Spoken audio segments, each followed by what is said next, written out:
I hope we were doing the equipotential surface, right? Yes. उस equipotential surface में I have already discussed a few of the properties, और मैंने आपसे बोला था कि I'll draw some equipotential surface also. But उससे पहले एक और प्रॉपर्टी मैं बता दूं, उसके बाद I will be drawing some equipotential surface. तो आज ये इक्विपोटेंशियल सरफेस भी खत्म हो जाएगा और पोटेंशियल एनर्जी हम स्टार्ट करेंगे, which is very important topic of this electrostatics second chapter for JEE. ठीक है, तो उससे क्वेश्चन भी आए हुए हैं, तो मैं उसके एक दो क्वेश्चंस भी आपको कराऊंगा आज. खैर, तो आई होप कि ज्यादा चीज आज हम कर पाएंगे. कोशिश हमारी यही होगी कि हम ज्यादा से ज्यादा आज कर पाए. तो बट उससे पहले इक्विपोटेंशियल सरफेस हम देख लेते हैं थोड़ा सा. और सेवांग खासपेल, यस सर. इधर इधर तुम मुझे फिर से दिख रहे हो?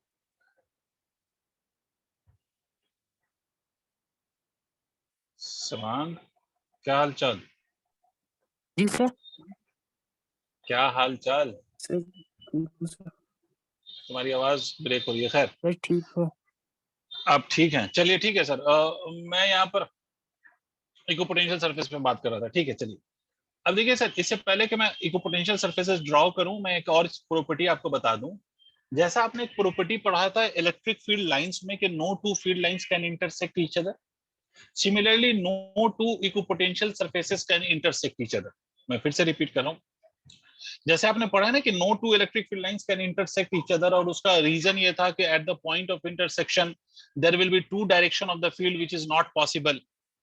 Similarly in the same manner to no two equipotential surfaces can intersect each other, और उसका भी रीजन वही है. चलो मैं पहले एक्सप्लेन करूं, फिर उसके बाद आप प्रॉपर्टी लिखिएगा. तो मान लो we have this as one of the equipotential surface as you can see, और मान लो ये दूसरा इक्विपोटेंशियल सरफेस है. ये दो इक्विपोटेंशियल सरफेसेस हैं. तो ऑब्वियस ही बात है बेटा, इस वाले इक्विपोटेंशियल सरफेस के लिए इलेक्ट्रिक फील्ड ऐसे होगी परपेंडिकुलर. मतलब अगर ये इक्विपोटेंशियल सरफेस है तो electric field will be perpendicular to this surface. वैसे ये वाला दूसरा वाला सरफेस है, ये ऐसे रखा हुआ है, तो equipotential surface will be perpendicular to this surface once again.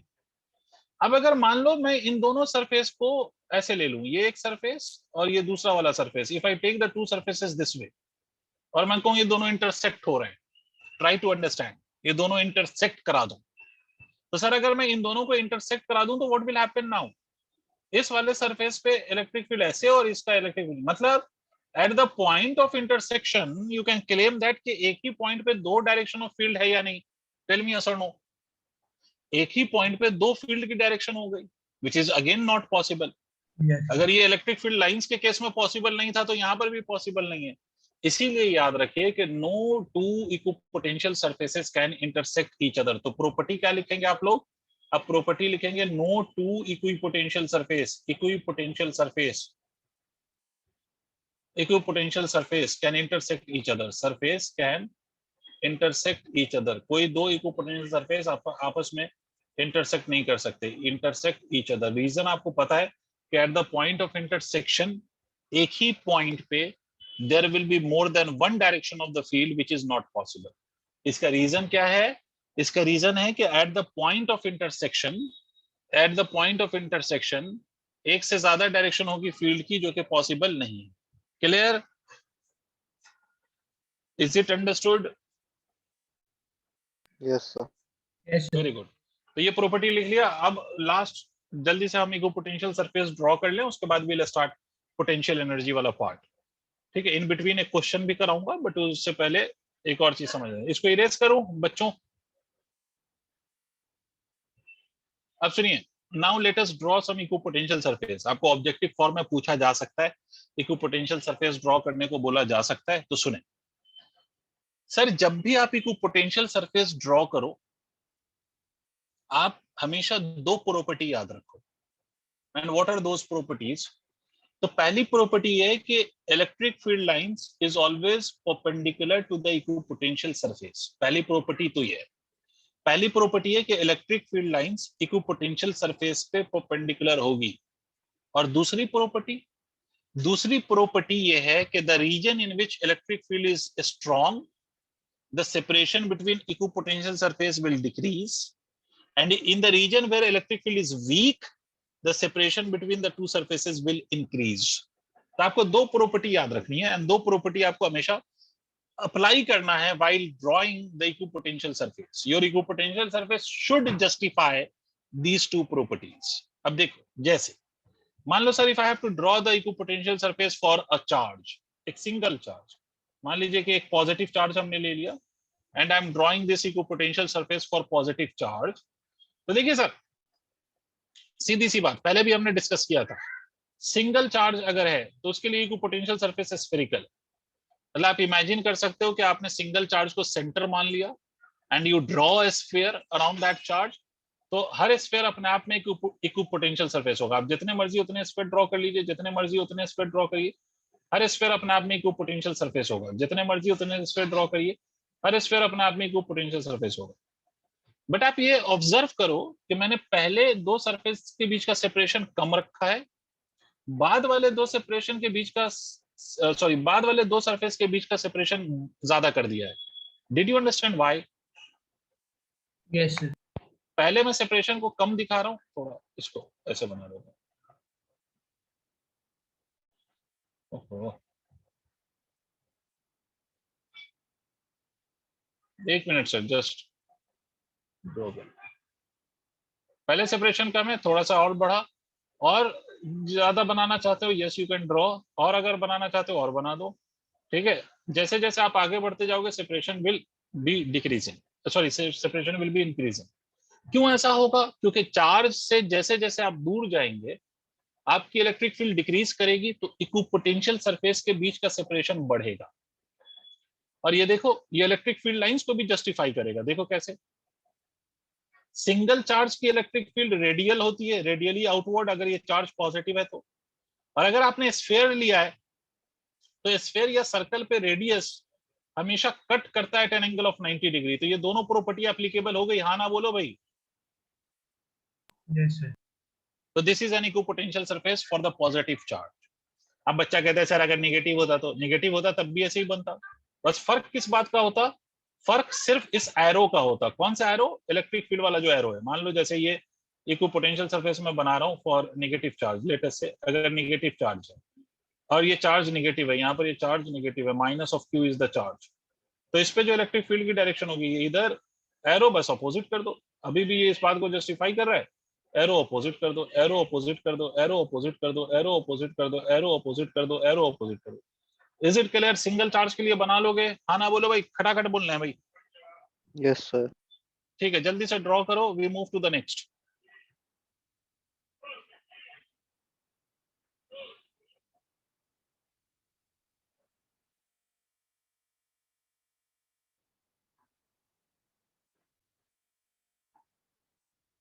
Done sir.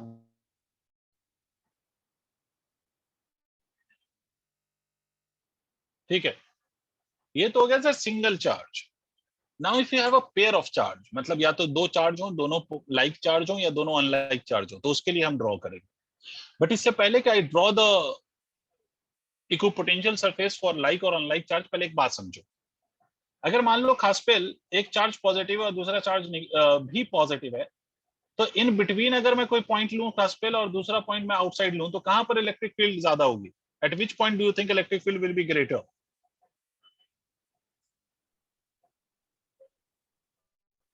Second point.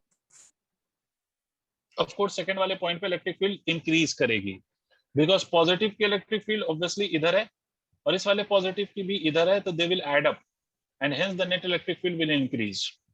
यहां पर अगर आप देखो तो इस पॉजिटिव की electric field will be towards right और Q2 की electric field will be towards left.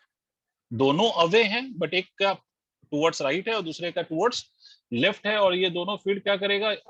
आपस में एक दूसरे को सब्ट्रैक्ट कर रहा है, तो net field will decrease in this region and net field will increase outside the two charges. जहां पर इलेक्ट्रिक फील्ड की वैल्यू डिक्रीज करती है, वहां पर separation between the equipotential surface, separation, electric field अगर घटेगी तो सेपरेशन क्या करेगा? इंक्रीज करेगा। और इलेक्ट्रिक फील्ड अगर इंक्रीज करेगी तो सेपरेशन डिक्रीज करेगा। अब देखो क्या मतलब सर, क्या बोले, क्या बकवास किया आपने सर, कुछ भी समझ नहीं आया। जैसे देखो, मान लो मैं आपसे कह रहा हूँ ये एक चार्ज है, एक चार्ज है पॉजिटिव, ये दूसरा चार्ज है, let that charge be negative Q2। ठीक है, दो चार्जेस हैं। अब अगर मैं यहाँ पर इक्विपोटेंशियल सरफेस ड्रॉ करूं तो आप सिंपली स्फीयर ड्रॉ कर लीजिए। कैसा ड्रॉ करेंगे बताइए, कैसा ड्रॉ करेंगे हर्षित? स्फीयर। कैसा स्फीयर ड्रॉ करेंगे? देखिए अब स्फीयर तो ड्रॉ होगा, बट कैसा स्फीयर, ध्यान से देखिएगा। इन बिटवीन इलेक्ट्रिक फील्ड की वैल्यू डिक्रीज हुई है ना? हाँ ना बोल भाई। Yes, sir. मैं अकेला नहीं सीख रहा हूं, मुझे आता है। इन बिटवीन इलेक्ट्रिक फील्ड की वैल्यू कम है, तो इन बिटवीन सेपरेशन ज्यादा दिखाएंगे आप, और आउटसाइड सेपरेशन कम दिखाएंगे। कैसे सर? अभी और बनाता हूं।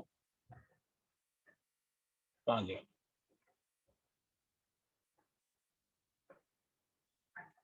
इन बिटवीन सेपरेशन ज्यादा, बाहर सेपरेशन कम। और बनाओ, और दूसरा सरफेस ले लेते हैं। तो इन बिटवीन सेपरेशन ज्यादा, बाहर separation come. In between separation ज्यादा, बाहर सेपरेशन कम। ये उल्टा हो गया, इसको सीधा कर देते हैं। इन बिटवीन सेपरेशन ज्यादा, बाहर सेपरेशन कम। ठीक है, और बनाते तो और भी बन सकता था कि भाई इन बिटवीन सेपरेशन ज्यादा और बाहर सेपरेशन कम। क्लियर? क्योंकि अंदर इलेक्ट्रिक फील्ड डिक्रीज हो रही है और बाहर इलेक्ट्रिक फील्ड इंक्रीज हो रही है। क्लियर? इससे ज्यादा और बनाएंगे तो क्या होगा? इंटरसेक्शन होने लगेगा या नहीं? हाँ ना बोलो भाई। Yes, sir. मतलब इक्विपोटेंशियल सरफेस अगर इसके बाद बनाऊं, सोच के देखो ना, इसके बाद अगर मैं बनाऊं तो क्या होगा? ये वाला सरफेस इसको इंटरसेक्ट करने लग जाएगा ना, अगर थोड़ा और बड़ा बना दिया तो जहां से इंटरसेक्शन हो वहां से हम क्या कर देते हैं? वहां से हम इक्विपोटेंशियल सरफेस को कहते हैं कि मर्ज कर जाता है, वहां से ये मर्ज हो जाता है, और इसको मर्ज करा के एक सरफेस बना देते हैं, सिंगल सरफेस। ये मर्ज कर जाता है, ये इस तरह से सरफेसेस बना देते हैं कि ये मर्ज कर गया, ये मर्ज कर गया, and it becomes a single surface. समझ आई बात? ये सिंगल सरफेस हम बना देंगे। कुछ हजम हुआ है? प्लीज टेल मी यस और नो। Yes, sir. अब इसमें इलेक्ट्रिक फील्ड लाइंस कैसे शो करोगे? तो देखो, ये उस बात को भी जस्टिफाई करना चाहिए। इलेक्ट्रिक फील्ड लाइंस को आपने बेंड क्यों करा हुआ है सर यहाँ पर? तो बेंड इसलिए भी करा हुआ है सर क्योंकि electric field should be perpendicular to the surface. तो इलेक्ट्रिक फील्ड को सरफेस से परपेंडिकुलर शो करने के लिए बेंड तो करेंगे ही करेंगे। और वैसे भी अगर आपको याद हो तो दो पॉजिटिव चार्ज अगर आप लेते थे तो इलेक्ट्रिक फील्ड लाइन सर ऐसे ही बनती थी, याद करो। तो उसके इलेक्ट्रिक फील्ड लाइन ऐसे ही बनती है, उसको जस्टिफाई करने के लिए आपको सरफेस भी वैसा ही लेना पड़ेगा ताकि वो परपेंडिकुलर हो। मैं इसका लॉजिक आपको दूंगा सर, कि अगर मान लो ये चार्ज आपने सेंटर में सोच लिया होता, सुनना मेरी बात ध्यान से, अगर ये चार्ज आपने सेंटर में सोचा होता कि भाई अंदर वाला जो स्फीयर है उसके एग्जैक्ट हम सेंटर में ये चार्ज मान लेते अगर तुम, तो अगर सेंटर पे मान लोगे तो इलेक्ट्रिक फील्ड लाइंस तो ऐसे बननी चाहिए सिंगल चार्ज की। बट आपको मालूम है कि दो चार्ज अगर होगा तो इलेक्ट्रिक फील्ड लाइंस ऐसे बनता है, और अगर ऐसे बनता है और तुम सेंटर पे इस चार्ज को मान लोगे तो क्या ये 90 डिग्री पे कट करेगा? नहीं समझ आया तो मैं दूसरे स्लाइड पे समझा सकता हूं, लॉजिक समझो। नहीं आया? अच्छा पहले तुम ये डायग्राम ड्रॉ करो, पहले जल्दी से डायग्राम ड्रॉ करो, खट से एकदम, खट से पहले डायग्राम बनाओ।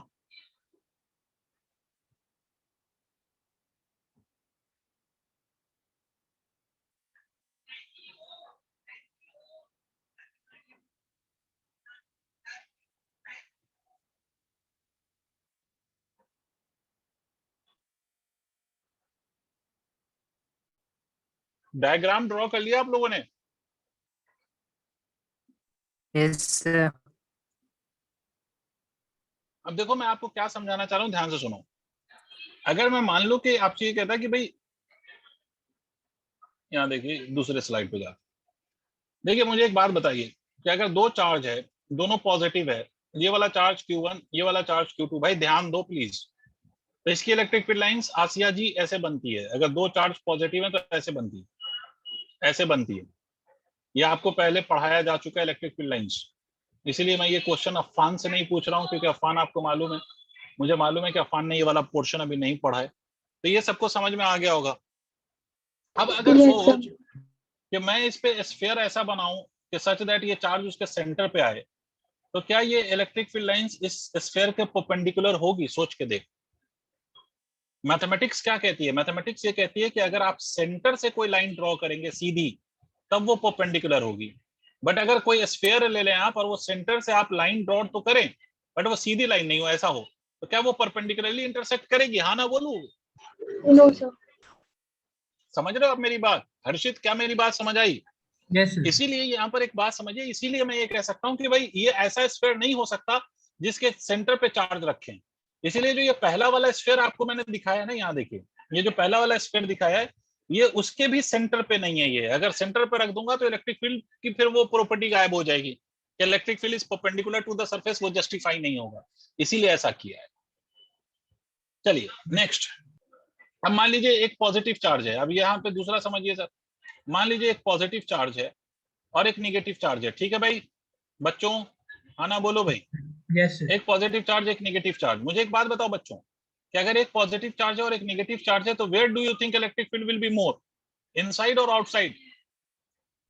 जस्ट उल्टा, पॉजिटिव के केस में इनसाइड इलेक्ट्रिक फील्ड डिक्रीज हुई थी, तो दोनों अनलाइक होंगे तो इनसाइड इलेक्ट्रिक फील्ड इंक्रीज होगी। तो अभी को पोटेंशियल सरफेस बनाओ, कहां पर सेपरेशन ज्यादा होगा, बाहर या अंदर? अंदर इलेक्ट्रिक फील्ड, यहां सुनो पहले सुन लो, अंदर इलेक्ट्रिक फील्ड इंक्रीज होगी इस केस में और बाहर इलेक्ट्रिक फील्ड डिक्रीज होगी, तो बताओ सेपरेशन कहां पे ज्यादा होगा, अंदर या बाहर? बाहर। इलेक्ट्रिक फील्ड जहां डिक्रीज होगी सेपरेशन बढ़ेगा, इलेक्ट्रिक फील्ड जहां इंक्रीज होगी सेपरेशन घटेगा, तो बाहर। कहां पर? बाहर। फिर से ये सेंटर पे नहीं होना चाहिए, अंदर सेपरेशन कम बाहर सेपरेशन ज्यादा, ये ऐसे बनेगा, अंदर सेपरेशन कम बाहर सेपरेशन ज्यादा, ये ऐसे बनेगा। देखिए नहीं आ रहा शायद, हर्षित तेरी आवाज बंद है बेटा, आ रहा है सर, तुम बोल नहीं रहे हो। आ रहा है, ठीक है, ये अंदर कम बाहर ज्यादा, अंदर कम बाहर ज्यादा। फिर से और चाहो तो बना लो, अंदर कम बाहर ज्यादा, अंदर कम बाहर ज्यादा। I hope everyone is getting what I am saying, right? ये ऐसे बनता है सरफेस। अब इसमें अगर आप इलेक्ट्रिक फील्ड लाइंस को दिखाना चाहो, आपको मालूम है, अगर आप इसमें इलेक्ट्रिक फील्ड लाइंस को दिखाना चाहो तो आप ऐसे दिखा सकते हो, electric field lines will be directed from positive towards negative, electric field lines will be directed from positive to negative, positive से नेगेटिव, इस तरह से आएगी इलेक्ट्रिक फील्ड लाइंस, पॉजिटिव से negative, electric field lines will be from positive to negative, electric field lines will be from positive to negative, इस तरह से आएगी। और भी हो सकती है, तो और हम नहीं बना के दिखाते, हम सिंपली ऐसे दिखा देते हैं, और भी हो सकती है, और बना के हम नहीं दिखाते, हम सिंपली ऐसे दिखा देते हैं। So this is your equipotential surface for two unlike charges. Note it down.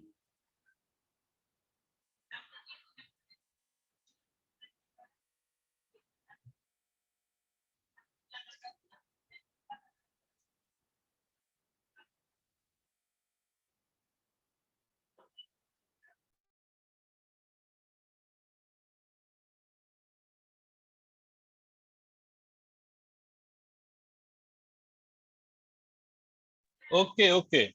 चलो, it is done. तो आगे बढ़ते हैं। तो this is how you draw the equipotential surface. आपका surface कैसा बनेगा, that will be decided by two factors. आपको दो प्रॉपर्टी आपको हमेशा याद रखनी है. One is that electric field should always be perpendicular to the equipotential surface. This is the first property. And the second property which you need to justify is that the equipotential or separation between equipotential surface decreases with the increase in electric field. Clear? So here we have completed this equipotential surface concept also. We have completed the whole of the potential concept. But before we start potential energy पढ़ाना शुरू करूं, उससे पहले मैं एक question करा देता हूं आपको. This is a standard question which you will find in every book, almost every book. Every book has this question. ठीक है? Either it be SC Verma or any other book. ठीक है? Question is this way. कि question ऐसे कि मान लीजिए sir ये अपना ऐसा कुछ एक्सिस ले लेते हैं फिलहाल, तो ये अपनी कुछ x और y axis is like this. अब इसमें आपसे बोला जा रहा है कि these are few equipotential surfaces this way. ये equipotential surface है. This is some another equipotential surface that we have here. ये equipotential surface है. ऐसा ही ये equipotential surface है. And remember, these are equipotential surfaces. These are not just a line. These are equipotential surface. ये अपने आप में एक surface है. surface. तो सर आप surface क्यों नहीं बना रहे हो? Just to keep the diagram simple, I am not drawing whole of the surface. I am just representing it by a straight line. तो all of these are individual surfaces. ठीक है? इस वाले surface पे हर point पे potential 10 volt, इस surface के हर point पे potential 20 volt, इस वाले surface के हर point पे potential 30 volt. मतलब each of these are individually an equipotential surface, and At every point of the first surface, the potential is 10 volt. Similarly, on the second surface, it is 20 volt, and on the third surface, it is 30 volt. आपसे बोला जा रहा है sir, this angle is 30 degree. Each of the surface is inclined with the x-axis at an angle of 30 degree. मतलब ये x-axis है और ये surface है, तो दोनों के बीच का एंगल 30 डिग्री. ठीक है सर. और हर दो consecutive surface के बीच का separation is 10 centimetre. It is 10 centimetre. अब क्वेश्चन क्या है वो लिख लीजिए आप लोग. ये तो क्वेश्चन का डायग्राम हो गया. क्वेश्चन पूछ क्या रहा है, क्या बताना है आपको? तो बताना है आपको find magnitude and direction of electric field in the region. Please आप क्वेश्चन नोट करें, इसमें कई कॉन्सेप्ट समझ में आ जाते हैं. एक सिंगल क्वेश्चन में you will get to understand few of the concepts. तो इसीलिए मैं ये क्वेश्चन करा रहा हूं. तो इसलिए प्लीज पहले क्वेश्चन नोट करें.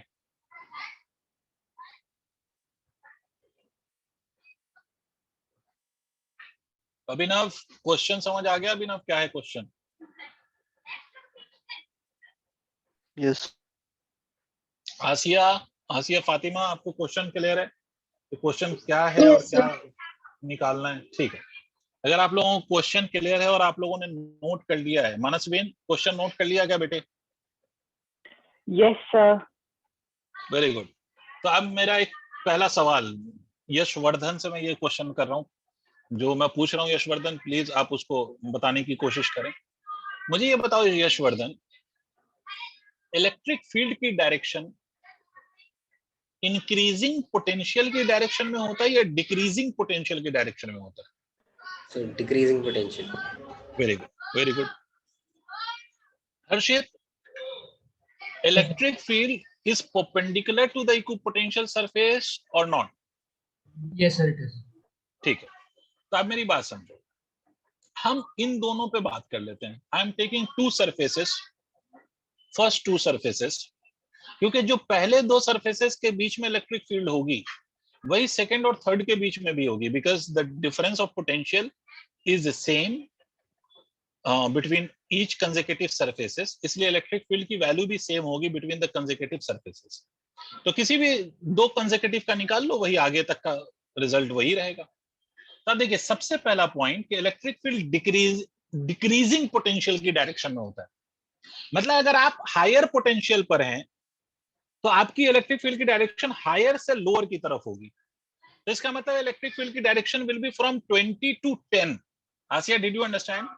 The direction of electric field will be from 20 to 10. Is it clear? Yes और no? Yes sir. Yes sir. And along with this, the electric field should be perpendicular to the surface as well. इसका मतलब electric field की अगर मैं direction show कर रहा हूं तो this is how I will show the direction. और साथ साथ मुझे ये भी दिखाना है कि it is perpendicular, electric field is perpendicular to the surface.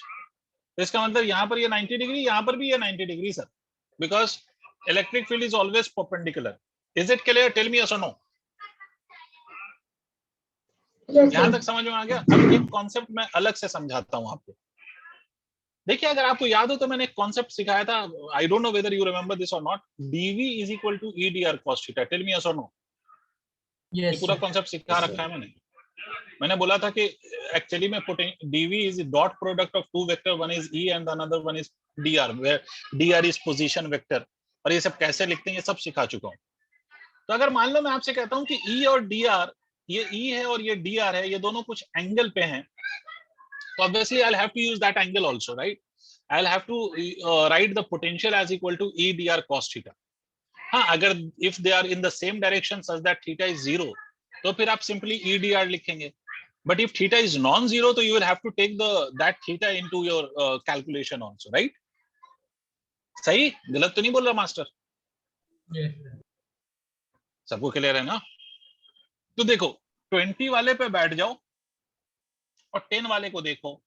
क्यों सर 20 वाले पे बैठ के 10 वाले को क्यों देखें? क्योंकि आपके इलेक्ट्रिक फील्ड की जो डायरेक्शन है वो 20 से 10 की तरफ है. तो 20 से 10 के बीच का जो पोजीशन वेक्टर आपको गिवन है वो ये गिवन है, ये वाला गिवन है. देखिए ध्यान से आप, ये डिस्टेंस आपको 10 गिवन है. मतलब इसको मैं डी आर कह दूं और इसको मैं ई कह दूं, तो इन दोनों के बीच एंगल कुछ बन रहा है. see whether I am correct or not. See this. Yes, sir. यार सब नहीं बोल रहे, मजा नहीं आ रहा. Yes, sir. Yes, sir. ये वाली डिस्टेंस आपको गिवन है ना, आपको इलेक्ट्रिक फील्ड की डायरेक्शन में डिस्टेंस नहीं गिवन है. इसको सॉल्व करने के दो तरीके हो सकते हैं.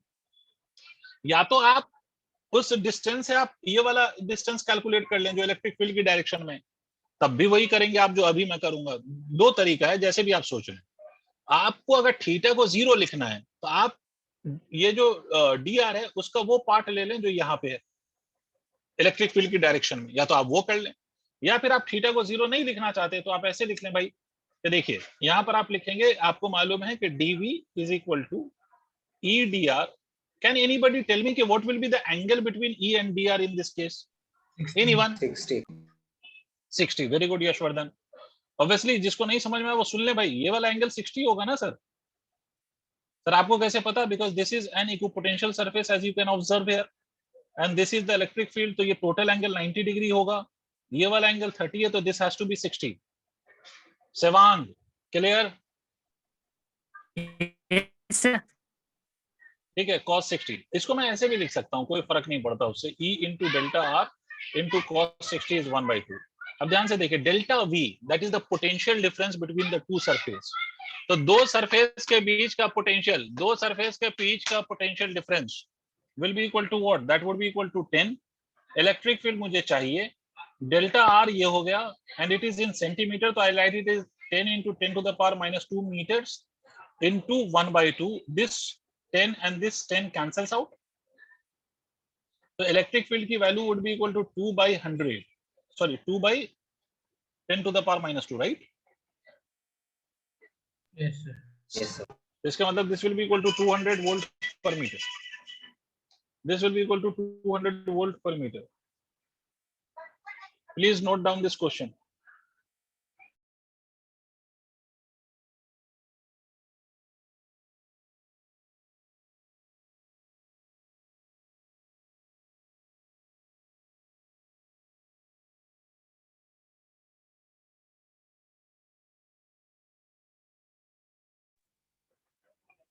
हो गया सर? मुझे बताओ क्या सर सबको एक एक इसमें पॉइंट डेल्टा आर की value 10 into 10 to the power minus 2 कैसे आई? Because it is in centimeter, right? 10 centimeter लिखा हुआ है, तो मीटर में कन्वर्ट करते हो, तो सेंटीमीटर को मीटर में कन्वर्ट करने के लिए डिवाइड इट बाय 100, राइट मनस्विन? तो 10 अपॉन इसको मैं 10 अच्छा नहीं, स्क्वायर मेरे भी को लिख लगा कि सकता हूं. आपने कुछ और किया. यस सर, समझ आ No, गया. I haven't done anything special. I've just converted the unit from centimeter to meter. भाई सबने नोट कर लिया? जल्दी बोलो ताकि हम आगे बढ़ सकें. Yes, सर वरना sir. फिर तो इसी में टाइम पास हो जाएगा. सबने कर लिया ना? Yashvardhan Yes, sir. Erase Yes, कर sir. दूं, आगे बढ़ जाएं? ठीक है, चलिए. तो अब ये हमारा पोटेंशियल वाले केसेस क्लियर हो गए, है ना? मतलब पोटेंशियल वाला पूरा पोर्शन हमने कवर कर लिया. इक्व पोटेंशियल सरफेस, ये सब भी बात हो गई. ये एक प्यारा सा सवाल है इक्व पोटेंशियल सरफेस पे, जो आपको एक तो कॉन्सेप्ट ये सिखा देता है कि electric field will always be from higher potential towards to the lower potential, और दूसरा ये कॉन्सेप्ट आपको बता देता है कि electric field is always perpendicular to the potential equipotential surfaces. ठीक है, और तीसरा कॉन्सेप्ट ये भी बता देता है कि dr और e के बीच का अगर एंगल 0 नहीं है तो you will have to put cos of theta, cos of that angle, right? चलिए सर, तो अब नेक्स्ट टॉपिक का नाम लिखिए, electrostatic potential energy. Write the name of the topic, electrostatic potential energy. Write the name of the topic, electrostatic potential energy. Electrostatic potential energy. Electrostatic potential energy. Electrostatic potential energy. लिख लिया बेटो?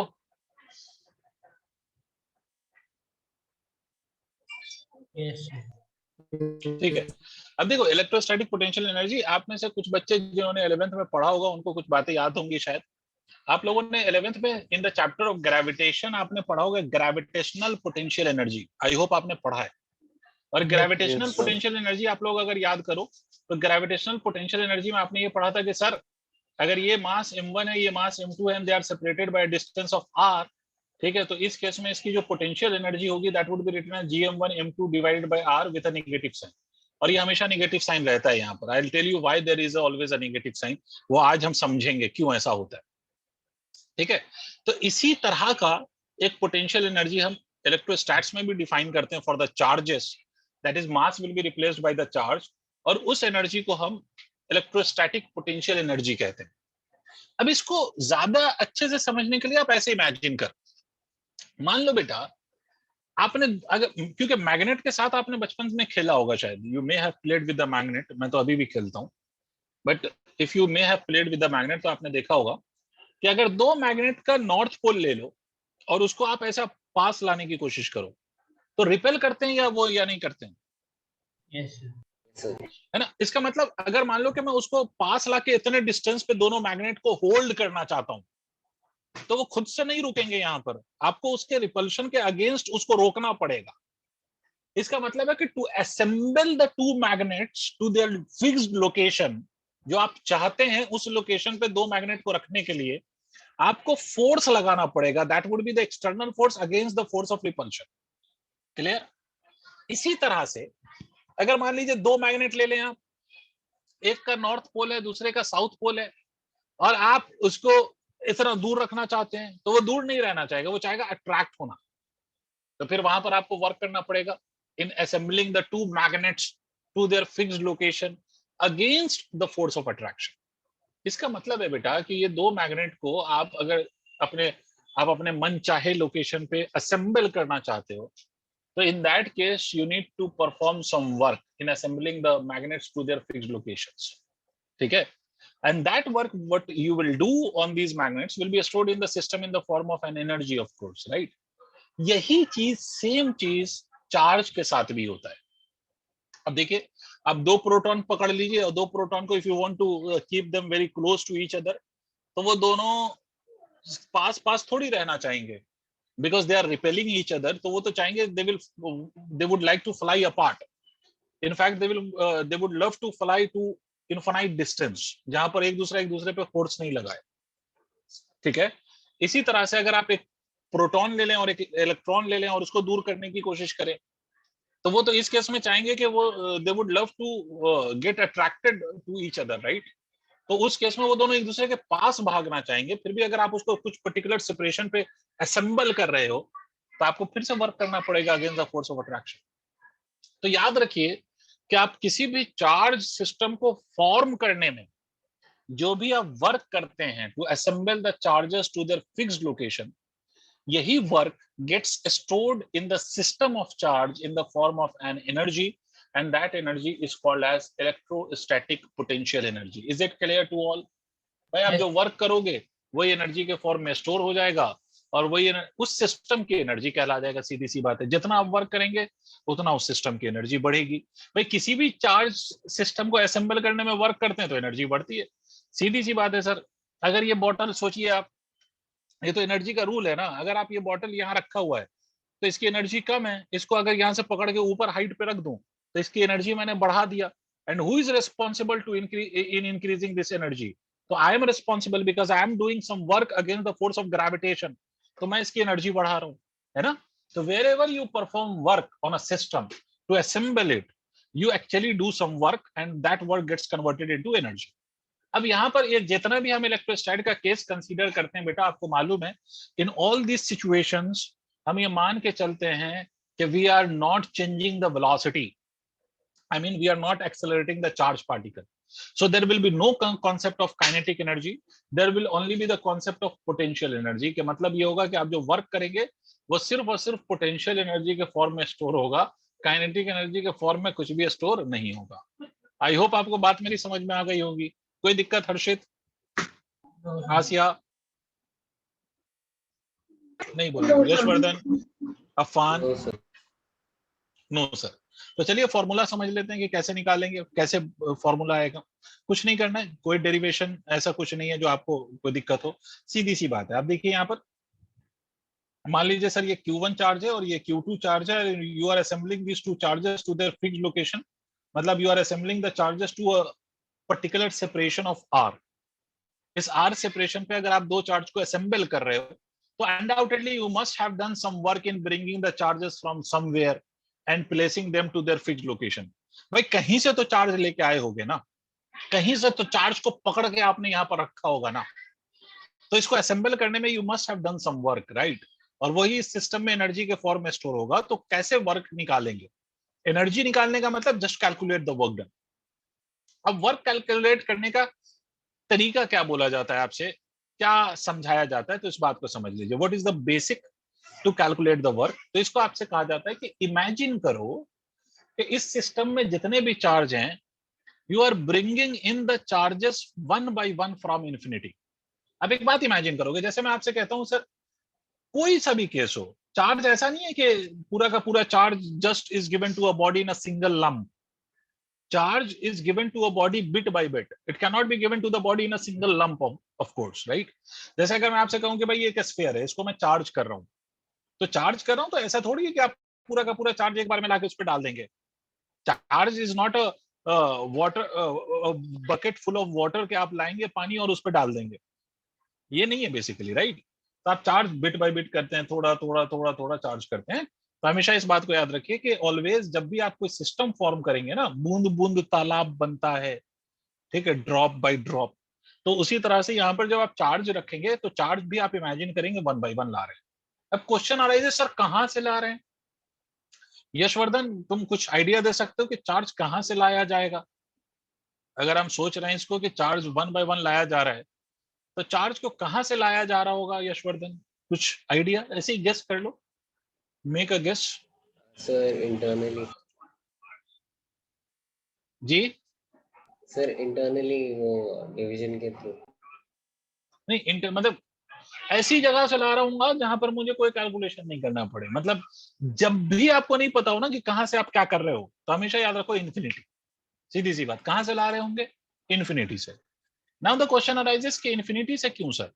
Because infinity हमारे लिए एक ऐसा point है ना जिस पर हमें किसी चीज की वैल्यू की जरूरत नहीं पड़ती। Everything at infinity is zero. ठीक है अभिनव? यस मतलब ये सिस्टम जब आपको ऐसे गिवन है तो आपको कैसे इमेजिन करना है, आप जल्दी से सुन लो, आपको पूरा लॉजिक क्लियर हो जाएगा। कि आप ऐसे इमेजिन करो कि भाई आप ये पहला चार्ज लेके आए, इमेजिन करो, इसको ऐसे इमेजिन करना है, आपको तोड़ तोड़ के समझना है। ये पहला चार्ज इन्फिनिटी से लेके आए। अब मुझे बता सकता है, कोई भी बता दे, सेवांग, अफान, मनस्विन, कोई भी, what is the amount of work required to be done in bringing in this first charge? Logic से बताओ, मैंने कुछ नहीं बताया, आप लोग अपना दिमाग लगा के बताओ। भाई आपको वर्क करना पड़ता है either against of force of repulsion और फोर्स ऑफ अट्रैक्शन। इस पहले चार्ज को जब मैं लाके रख रहा हूं, assuming that कि there is no charge in the surrounding of this first charge, इस पहले चार्ज को ला रहा हूं तो कोई चार्ज इसके सराउंडिंग में नहीं माना जाएगा। तो पहले चार्ज को जब आप ला रहे हो तो आपके सराउंडिंग में कोई चार्ज नहीं है, तो क्या कोई वर्क करना पड़ेगा? लॉजिकली कोई बता सकता है मुझे? जीरो होगा। Zero sir. अरे सर आसपास कोई है ही नहीं, तो ना तो बुला रहा है कोई, ना तो धक्का दे रहा है कोई, ना तो कोई बुला रहा है, ना तो कोई पुश कर रहा है। तो इस केस में you don't need to do any work against any force of either repulsion और अट्रैक्शन। तो आपका वर्क डन तो जीरो है सर पहले चार्ज को लाने में। तो याद रखो किसी भी सिस्टम में जिसको आप पहला चार्ज अज्यूम करेंगे उस पे वर्क डन जीरो होगा। तो इसका मतलब पहला work done is equal to q multiplied by the potential difference. Potential difference V final minus of V initial. याद रखो मैं स्टेप बाय स्टेप बता रहा हूं ताकि कहीं कंफ्यूजन ना रह जाए। मैं डायरेक्ट वी भी लिख देता या डायरेक्ट जीरो भी लिख सकता था, लेकिन मैं चाहता हूं आप एक एक कॉन्सेप्ट समझें। ठीक है, क्यू इनटू ये पॉइंट का पोटेंशियल जहां पे आप चार्ज को लेके आ रहे हो, इस पॉइंट का पोटेंशियल माइनस ऑफ जहां से आप लेके आ रहे हो दैट इज इन्फिनिटी। तो इन्फिनिटी पे तो वैसे ही पोटेंशियल जीरो है, और इस पॉइंट पे कोई और पोटेंशियल है ही नहीं क्योंकि कोई दूसरा चार्ज उसके पास है ही नहीं। सर आप कह सकते हो सर इस चार्ज का पोटेंशियल नहीं होगा। अरे होगा, बट अपना पोटेंशियल खुद पे थोड़ी ना फोर्स लगा देगा। Yes sir. नहीं आया? ठीक है, तो वर्क डन पहला चार्ज लाने में zero. Okay, let us bring in the second charge now at a distance of r। अब हम इमेजिन करें कि आप दूसरा चार्ज लाके प्लेस कर रहे हैं। इसको भी कहां से इमेजिन करेंगे? इन्फिनिटी से। कौन सा चार्ज? Q2। अब क्या लिखेंगे? Work done. Work done is equal to Q1 multiplied by potential difference V final minus of V initial. तो Q2 V फाइनल मतलब इस पॉइंट पे पोटेंशियल। अब यहां पर किसके कारण पोटेंशियल है? Who is responsible for the potential? तो this Q1 is responsible, right? सबको समझ में आ रहा है? KQ1 divided by R minus of V infinity. Infinity वाला टर्म तो वैसे ही जीरो हो गया, तो ये आपको समझ में आ गया कि this work done is nothing but KQ1 Q2 divided by R। अब इन सारे वर्क का जो सम है that will give you the net potential energy. The potential energy will be the sum of these two work done, that is W1 plus of W2. So this potential energy would be nothing but K Q1 Q2 divided by R. तो ये जो है आपका ये formula है आपके potential energy का for to charge system या पेयर ऑफ चार्ज. अगर पेयर ऑफ चार्ज है तो उसका पोटेंशियल एनर्जी ऐसे आएगा. क्लियर हो गई बात? इसमें एक छोटी सी बात आप याद रख सकते हैं कि sir when you write the potential energy तो you have to consider the sign of the charge. अगर चार्ज पॉजिटिव है तो take the positive sign, if the charge is negative तो टेक द नेगेटिव साइन. ठीक है, charge अगर positive है तो पॉजिटिव साइन लिखना है, चार्ज अगर नेगेटिव है तो you have to write the negative sign. अब यहाँ पर देखिए you will have to consider the sign, मतलब तो अगर आप चार्ज का साइन भी कंसीडर करेंगे तो ध्यान से देखिए सर, अगर मान लो कहीं पर पोटेंशियल, इसका मतलब पोटेंशियल एनर्जी नेगेटिव भी हो सकता है और पोटेंशियल एनर्जी पॉजिटिव भी हो सकता है. तो अगर पोटेंशियल एनर्जी नेगेटिव आ रहा है, व्हाट डज इट मीन? तो इससे मैं ये भी कह सकता हूं कि negative potential energy indicates that the force is attractive. सोच के देखो, इंडिकेट्स अट्रैक्टिव फोर्स. Yes. सबको समझ में आया मैंने क्या बोला? Yes, sir. yes sir, ठीक है, इसी तरह से अगर पोटेंशियल एनर्जी पॉजिटिव आ जाए, पॉजिटिव कब आएगी? जब या तो दोनों चार्ज पॉजिटिव हो या दोनों चार्ज नेगेटिव हो. तो ये क्या इंडिकेट करेगा? It will indicate repulsive force. Indicates repulsive force. ये रिपल्शन को इंडिकेट करेगा, रिपल्सिव फोर्स ये रिपल्शन को रिप्रेजेंट करेगा. ठीक है, तो अच्छा, अब आपको ये बात समझ में आई होगी कि gravitational potential energy why it is always negative. Gravitational potential energy of the two body negative क्यों होती है, ये आप समझ में आया सबको? Yes. Because gravitational force is always attractive, वो नेगेटिव होता ही नहीं है, तो इसलिए वो हमेशा पोटेंशियल एनर्जी नेगेटिव है. और जो मैंने ये बका है ना, ये हमेशा ऑलवेज इट इज वैलिड कि पोटेंशियल एनर्जी अगर नेगेटिव है तो बिल्कुल हमेशा समझ जाओ कि दैट फोर्स इज अट्रैक्टिव, और अगर पोटेंशियल एनर्जी पॉजिटिव है तो फोर्स इज रिपल्सिव. ये बात हमेशा है, वैलिड है, always. Done? yes So for a pair of charge, this is the formula for the potential energy. हरी अब जल्दी जल्दी कर भाई, आगे पढ़ना है. Done, sir. ठीक है. अच्छा, एक Yes, साथ में sir. मैं ये भी अनाउंसमेंट कर दूं, मैसेज तो आपको आ जाएगा, बट ये भी साथ में अनाउंस कर दूं कि कल आपकी क्लास है, कल नहीं sorry, Sunday you have your extra class on Sunday at 5:30. I think everyone is comfortable with the timing. 5:30 का टाइम सबके लिए सुटेबल है, कंफर्टेबल हो सब? Yes, sir. Yes, sir. ठीक है. वैसे भी कोरोना काल है, कहाँ जाओगे, कहीं तो जाना नहीं होता संडे में भी. और अगर कहोगे नहीं सर क्वालिटी टाइम स्पेंड करना है घर वालों के साथ, तो that you can spend after 7. मुझे भी अपना क्वालिटी टाइम स्पेंड करना है भाई घर वालों के साथ, मैं भी 7 बजे के बाद स्पेंड करूंगा, तुम भी कर लेना. ठीक है, चलिए. अब देखिए सर, ये जरूरी थोड़ी है कि you will always have 2 charges. 3 charge भी हो सकता है, 4 चार्ज भी हो सकता है. तो क्या सर, अगर मान लो कि फॉर इंस्टेंस, मान लो कि अगर मैं आपसे कहता हूं कि we have 3 charge as a system, my system have 3 charges for example, तो क्या सर इसमें भी हम यही सोचेंगे 1 by 1? हाँ, इसमें भी आप 1 by 1 सोचिए, बट इससे आसान तरीका भी है. पहले मैं आपको बता देता हूं जल्दी से एकदम रफ्तार तेज. मैं आपको बता देता हूं कि भाई बेसिक तरीका सोचने का यही है कि whenever you have a system, always think that you are bringing in the charges 1 by 1. तो आप मुझे एक बात बताएं सबके सब, आप ऐसा इमेजिन करो कि you have brought in the first charge, right? आप पहले वाला चार्ज लेके आए, है ना? When you will be bringing in the first charge, Q2 और Q3 होगा वहां पर या नहीं होगा? जल्दी जल्दी, हरी अप. नहीं होगा. नहीं होगा. तो पहला वाला वर्क डन तो 0 है, सीधा सीधा. अब जब आप Q2 को लेके आओगे ना, Q2 ये वाला चार्ज लेके आ रहे हो, तो आपको वर्क करना पड़ेगा against the potential of Q1. तो आप क्या लिखोगे? Q2 multiplied by the potential KQ1 divided by R1. ठीक है, that is equal to KQ1 Q2 divided by R1. In the same way जब आप वर्क डन 3 निकालोगे तो थर्ड वाले को लाने में कौन कौन सा पोटेंशियल ऑलरेडी है वहां पर? Due to Q1. सब बोलेंगे यार. थर्ड वाले को लाने में at that point we already have potential due to Q1 as well as Q2. तो क्या लिखेंगे आप? KQ1 अपॉन R3 डिस्टेंस इसका, plus of KQ2 upon R2. यही तो करेंगे सर, सब बोलेंगे यार प्लीज. Yes sir. तो पोटेंशियल एनर्जी क्या होगा, सबका Sir. सम कर दीजिए, KQ1 Q2 divided by R1 plus of KQ1 Q3 divided by R3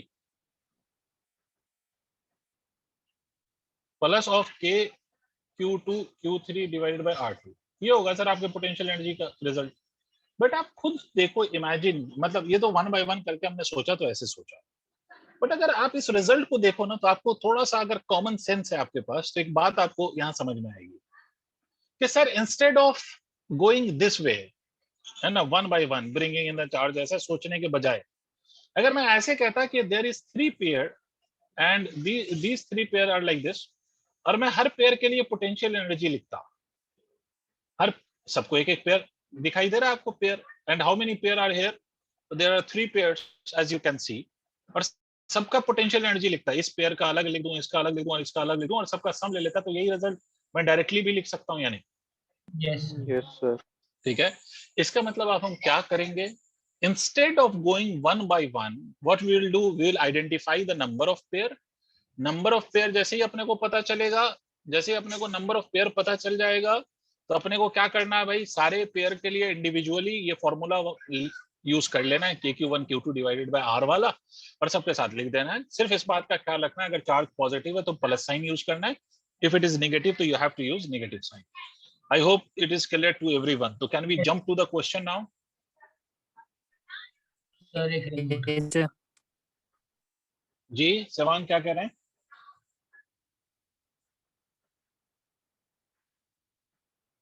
Sevang, are you saying something? No, sir. Okay, तो I'm erasing it now. चलिए, let us start solving question. एक बच्चों वाला पहले सवाल ले लेते हैं। एक बच्चों वाला सवाल। बच्चों वाला सवाल पूछते हुए शर्म आ गई। शर्म आ गई तो सर पूछ ही क्यों रहे हो? पूछ लेता हूँ, just to check your understanding. Sir मान लीजिए 2Q है, मान लीजिए -Q, 3Q and 4Q. These are the charges, and let us say the separation between each charge is A. I mean, it is all the charges are placed on 4 vertices of a square. You have to find out the potential energy. कैसे करेंगे? सब सिर्फ question देखो और मुझे बताओ। First of all, how many pair you can identify in this case?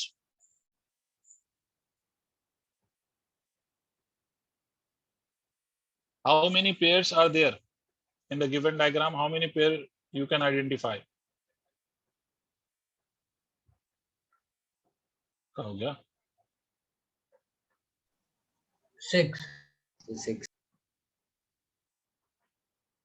6 pairs भाई, जिसको नहीं समझ में आया वो बोल सकता है, अगर नहीं समझ में आया तो। Obviously there are 6 pairs. Asiya, कितने पेयर हैं यहाँ पर? Sir, 6. अफान, 6 पेयर कैसे बने अफान यहाँ पर? How will you take these 6 pairs? कैसे हुए 6 pair Afan? Can you tell me? Afan please unmute your mic. और ये 6 पेयर मुझे बताओ कैसे बने? How will you take these pairs? Afan, 6 pair कैसे बने अफान? तुम्हारी आवाज ही नहीं आ रही है। मनस्विन, मनस्विन, मनस्विन, 6 पेयर कैसे बने मनस्विन?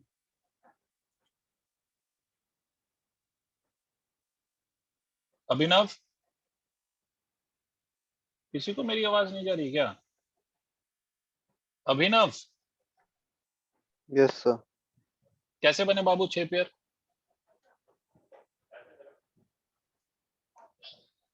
So -Q और 3Q, बिल्कुल सही बात, एक पेयर हो गया। आगे बोलो।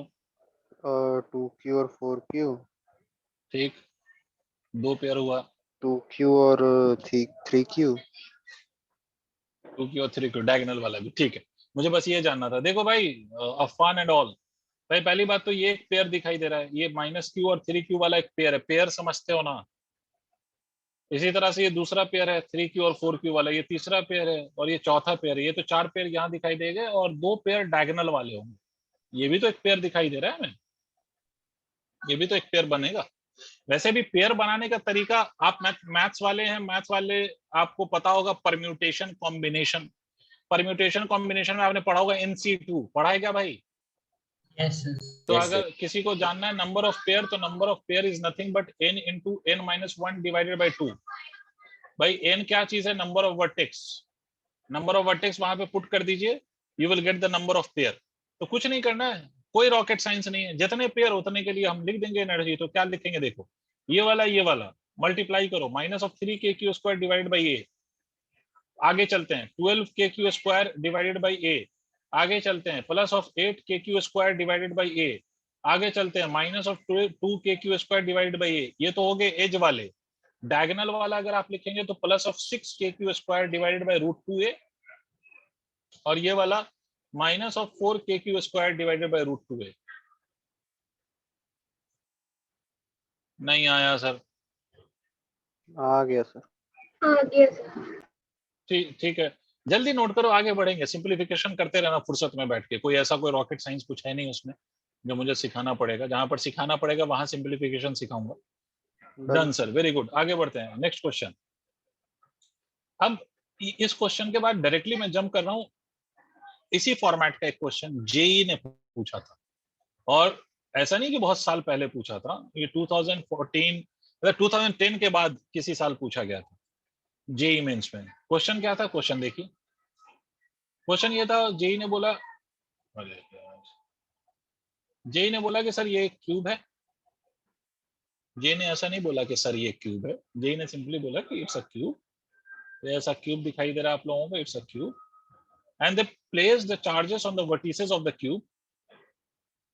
यहाँ पर मान लीजिए क्यू चार्ज, तो यहाँ माइनस क्यू, यहाँ माइनस क्यू, तो यहाँ प्लस क्यू, यहाँ प्लस क्यू, तो यहाँ माइनस क्यू, यहाँ माइनस क्यू, तो यहाँ प्लस क्यू। ऐसे चार्जेस प्लेस किए थे। यहाँ minus Q, alternate plus minus है, तो यहाँ पर plus Q and here there will be a minus. जेई ने बोला कि साहब ये जो सेपरेशन है, this is A, it's a cube of course, तो separation is A, and what was asked is the potential energy of this combination. ठीक है, कोई मुझे बता सकता है कि अगर ये क्वेश्चन है तो first of all how many pair is visible to you in this case? 28. 28। भाई जिनको नहीं समझ में आया फॉर्मूले पे रख लो, देख लो। यहाँ पर नंबर ऑफ वर्टेक्स 8 है। अफान नंबर ऑफ पेयर 28 आएगा या नहीं आएगा, बस इतना बता दो। अफान जल्दी बोलो। अफान चैट में लिख के बता दो। तुम्हारी आवाज नहीं आ रही अफान, तो चैट में मुझे मैसेज कर दो जल्दी से। चैटिंग। यस सर, बहुत बढ़िया साहब, ये यस सुनने के लिए मैं बेताब था। अच्छा, यस कोई सा भी हो, यस सुनने के लिए आदमी वैसे ही परेशान रहता है, नहीं किसी भी केस में। यस खैर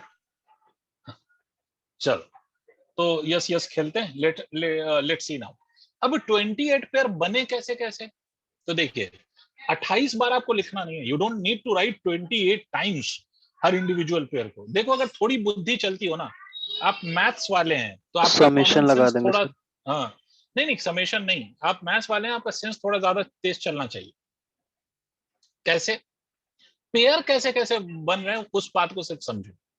आप अगर देखेंगे ध्यान से तो ये एक पेयर दिखाई दे रहा होगा एज पे, इसी तरह से ये एज पे एक पेयर, फिर से एज पे एक पेयर, फिर से एज पे एक पेयर। हाँ ना बोल भाई? ठीक है, Yes. पेयर दिखाई दे रहे हैं आप लोगों को? ऐसे ऐसे एज देख लो, कितने एज हैं। एज पे एक एक पेयर फॉर्म हो रहा है ना, हर एज पे एक पेयर है, तो कितने एज होते हैं क्यूब में? अरे कितने एज होते हैं? 12. 12। तो सीधी सी बात है 12 एज होते हैं। और एक एज पे अगर आप देखेंगे, if you look at the potential energy for one edge, तो एक एज के पेयर में एक पॉजिटिव है एक निगेटिव है, एक पॉजिटिव है एक निगेटिव है। देखिए एक एज वाले पे देखिए आप, तो इसका मतलब है पोटेंशियल एनर्जी एक एज की लिखो, तो एक एज की क्या लिखोगे? Minus of k² square divided by A multiplied by 12। I hope मेरी बात समझ में आई। 12 हो गए, 12 का काम खत्म। यस अब देखिए, अब और पेयर देखिए, ये डायगोनल, ये डायगोनल, ये भी अपने आप में एक पेयर बनेगा, इसको फेस डायगोनल कहते हैं। एक सरफेस पे दो डायगोनल, और सरफेस कितने? 6 सरफेस। तो हाउ मेनी डायगोनल्स? 12 डायगोनल्स।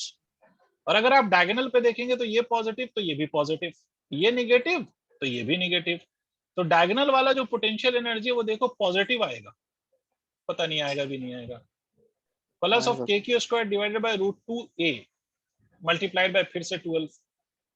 अब कौन बताएगा आगे वाला कहां पर बनेगा? Body Body diagonal. diagonal. Now who will tell me?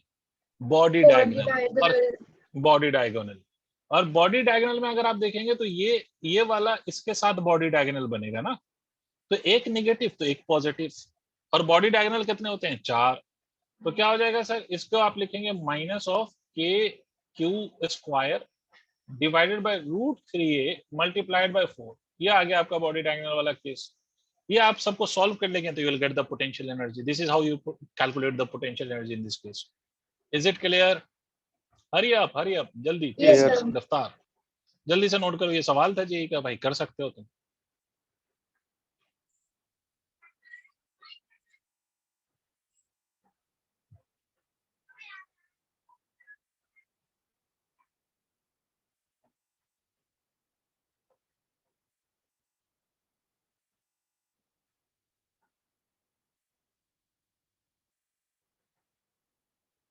Done sir. Very good, चलिए आगे बढ़ते हैं। ये तो हो गया एक फॉर्मेट का क्वेश्चन। अब मैं कुछ और फॉर्मेट ले रहा हूं जिसमें कंजर्वेशन ऑफ एनर्जी का खेल खेलेंगे, ठीक है? अब देखिए, ये तो एक फॉर्मेट का क्वेश्चन हो गया जिसमें आपको सिंपली सीधा सीधा पोटेंशियल एनर्जी निकालना था, वो आपको पता है। दूसरा फॉर्मेट जो मैं ले रहा हूँ वहां पर पोटेंशियल एनर्जी का कंजर्वेशन या एनर्जी का कंजर्वेशन भी इन्वॉल्व होगा, और किसी क्वेश्चन में एनर्जी के साथ साथ मोमेंटम का कंजर्वेशन भी इन्वॉल्व होगा। अब जो दूसरे वैरायटी ऑफ क्वेश्चन ले रहा हूँ, और इस वैरायटी ऑफ क्वेश्चन पे भी जेई ने पूछा हुआ है क्वेश्चन, तो आते हैं सर। देखिए sir, next variety of question आपसे बोला गया कि एक चार्ज है and this charge is fixed. ये वाला चार्ज फिक्स्ड है, और मान लीजिए इस चार्ज की वैल्यू कुछ भी मान लीजिए जैसे 2q है, और ये वाला जो दूसरा वाला चार्ज है it is -q and these two charges are separated by distance of d। ये इनिशियल केस है। इस वाले -q को मैंने पकड़ रखा था और उसके बाद मैंने इस इंस्टेंट पे रिलीज कर दिया। मुझे बताओ, अगर मैं इसको रिलीज करूंगा तो will it be attracted towards 2q और not? Yes, sir. Yes, 2q नहीं चल सकता बिकॉज 2q इज फिक्स्ड, ये मैं आपको क्वेश्चन में कह रहा हूं। बट -q को जैसे ही अपन छोड़ेंगे ट्विंग, तो ये भागे पाच, है ना, due to the force of attraction. तो अगर इस पर फोर्स ऑफ अट्रैक्शन लग रहा है तो अनडाउटेडली 2q और -q के बीच का सेपरेशन डिक्रीज करेगा। इस पे फोर्स ऑफ अट्रैक्शन लगा तो डिस्टेंस क्या करेगा? डिक्रीज।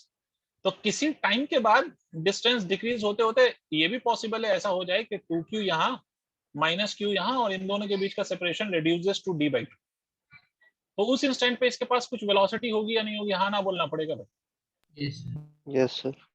तो क्वेश्चन यही है कि find the velocity of -q when the separation between them reduces to d/2। Find velocity of -q when separation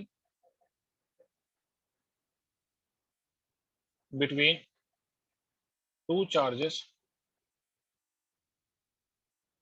reduces to d/2। ठीक है, Yes. चलिए भाई, बहुत बढ़िया साहब। सेपरेशन रिड्यूसेस टू d/2 कैसे करेंगे? Any idea? Anyone can make a guess how to solve? Sir, conservation of वैसे तो ये energy. आना चाहिए आप लोगों को जी। सीधी सीधी बात, you need to conserve the energy.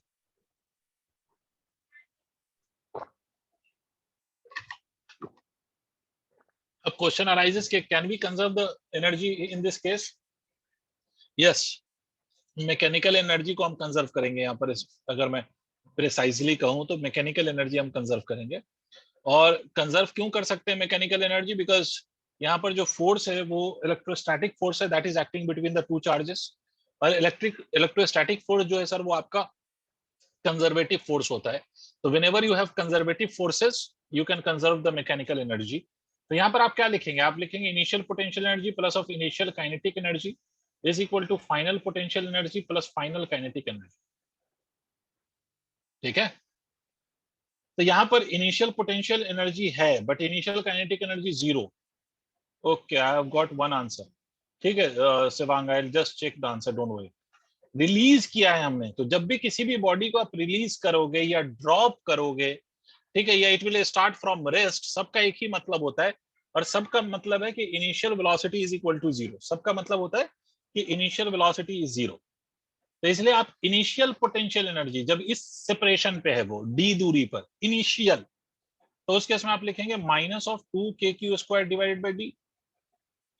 Final potential energy आप क्या लिखेंगे? -2kq² divided bye d/2 plus of kinetic energy, and that kinetic energy will be only of the one of the charge. Sorry, I missed out this m. I forget to give you the mass of the charge. तो जिसने m मान के solve किया है 100% सही किया है। तो आप क्या लिखेंगे? Half mv²। बस क्वेश्चन खत्म हो गया। बाकी सिंप्लीफिकेशन, पहले मुझे ये बताओ ये क्लियर हो गया सबको? बाकी तो आपका सिंप्लीफिकेशन है -2kq² डिवाइडेड बाय d। इधर से इसको ले आइए तो +4kq² डिवाइडेड बाय d, और ये हो जाएगा हाफ टाइम्स ऑफ mv²। तो ये हो गया sir 2kq² divided by d is equal to half times of m into v का स्क्वायर। तो यहाँ से v की वैल्यू आप सिंपली निकाल सकते हैं √4kq² divided by m into d। ठीक है, is it understood? Please respond. ऐसा ही एक और क्वेश्चन लेऊंगा, 1-2 क्वेश्चन और, ताकि हर बच्चा समझ जाए। Yes, sir. Sir, इसमें KE10 है ना? Yes, KE10 है because initially both the charges, वैसे तो 2q is always at rest because 2q is fixed, but यहाँ से मैंने q को भी क्या किया है? I have just released this one। तो अगर हम किसी भी चार्ज को रिलीज करते हैं या किसी भी बॉडी को, इफ यू रिलीज इट और इफ यू ड्रॉप इट और you release it from rest, तो सबका मतलब ये हुआ कि initial velocity will be 0। Yes, sir. ठीक है, नोट कर लिया, आगे बढ़े। Yes sir. ठीक है, एक डायरेक्ट बेहतर सवाल पे, मैं 3 नहीं कराऊंगा तो मैं 2 कराऊंगा। तुम अच्छे बच्चे और मुझे गलत मत साबित करना व्हाइल आई एम सेइंग कि आप लोग अच्छे हैं, कि भाई ये -2q ये q और इन दोनों के बीच का वही same question, initial separation d है। दोनों चार्ज को हमने रिलीज किया यहाँ से, both are being released at t equal to 0। ये भी रिलीज हुआ है और ये भी रिलीज हुआ है t इक्वल टू 0। दोनों के बीच का इनिशियल सेपरेशन d है। इस क्वेश्चन में आपसे ये बोला जा रहा है कि इसका मास इज m और इस वाले इसका मास 2m है। अब ऑब्वियस सी बात है कि both will be attracted and both are moving, तो इन दोनों के बीच का separation will reduce and at some instant of time it will become half of that of initial separation. किसी टाइम के बाद ये हाफ हो जाएगा to that of initial separation. तो आपको बताना है कि what would be the speeds और द वेलोसिटी, जो भी कह लें आप, या मैग्नीट्यूड और velocity of both the charge. Find velocity of -2q and q when separation between them reduces to d/2। Okay, before I solve this question, अभिनव, ये दोनों जो चार्ज है, ये दोनों चार्ज एक दूसरे पे सेम इलेक्ट्रोस्टैटिक फोर्स लगाएगा या दोनों एक दूसरे पे डिफरेंट फोर्स लगाएगा? मतलब the force on -2q due to q and the force on q due to -2q, will it be same और डिफरेंट? सर किसी डिफरेंट बच्चे होगा। को इतनी लंबी बात नहीं समझ में आई हो तो मैं बता देता हूँ, ये -2q है, q है। भाई आपको मालूम है दोनों एक दूसरे पे फोर्स लगाते हैं। मान लीजिए अगर मैं आपसे कहता हूँ ये वाला चार्ज इस पे जो फोर्स लगा रहा है वो F1 है, अट्रैक्शन का फोर्स, और ये वाला जो चार्ज है ये q इस पे फोर्स लगा रहा है F2 है, ये दोनों फोर्सेस इक्वल होंगे या नहीं होंगे? ये सवाल है मेरा। अभिनव, यस सर, इक्वल होंगे। इक्वल होंगे। पहले तूने गलत बोला था, ऐसी गलती नहीं किया करना भाई। यस, इलेक्ट्रोस्टैटिक फोर्स हमेशा इक्वल होता है भाई, दोनों चार्जेस इक्वल होंगे ऐसा जरूरी थोड़ी है। Electrostatic force is action reaction pair, तो जितना फोर्स ये इस पे लगाएगा उतना ही फोर्स ये इस पे लगाएगा। सही। अब मुझे एक बात बताओ, क्या इन दोनों चार्ज का जो फोर्स है वो तो सेम है, लेकिन क्या दोनों चार्ज की वेलोसिटी सेम होगी? कोई भी बता सकता है? No sir. Sir no sir, दोनों चार्ज पे लगने वाला फोर्स सेम है बट वेलोसिटी सेम नहीं है। क्यों? क्योंकि दोनों के मास सेम नहीं है ना। ये बात ऐसी हो गई सर, इफ आई से कि मान लो ये 2 किलो का ब्लॉक है and we have another block of 4 kilogram, इस पे भी 10 न्यूटन का फोर्स है और इस पे भी 10 न्यूटन का फोर्स है। Okay Shivang, I will check your answer, don't worry. तो इस पे अगर आप एक्सेलरेशन लिखेंगे तो acceleration will be equal to 10/2, और इस पे एक्सेलरेशन लिखेंगे तो 10/4। एक्सेलरेशन अलग है, तो जब एक्सेलरेशन अलग है तो वेलोसिटी भी तो अलग होगी ना, because velocity depends on acceleration, right. चलिए साहब, बहुत बढ़िया साहब, बहुत सुंदर, बहुत मजा आया, वाह रे वाह। ये बात तो सबको क्लियर हो गई, ठीक है। इसका मतलब अगर इसकी वेलोसिटी इस इंस्टेंट पे v1 है और इसकी v2 है तो ये दोनों इक्वल नहीं। आई होप सबको क्लियर हो गया ये। आसिया, पहले ये कॉन्सेप्ट्स क्लियर हैं जो भी मैंने बताया?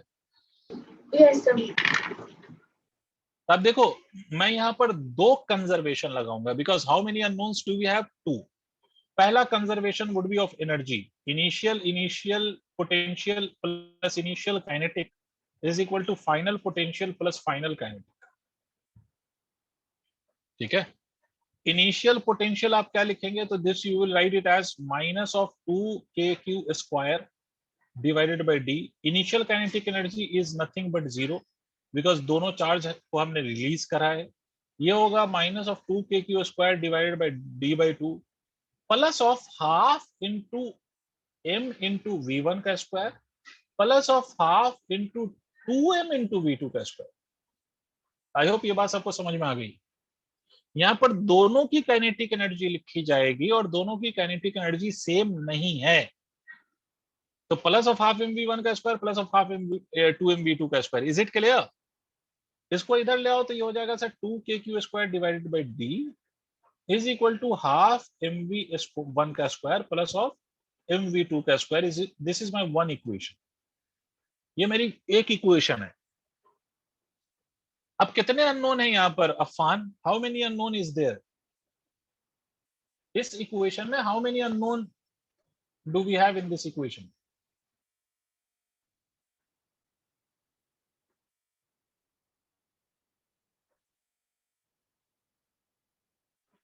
अफान, बाकी लोग बोल दो भाई कितने अननोन है? How many unknowns do we have? Obviously दो अननोन है, एक v1 और दूसरा v2।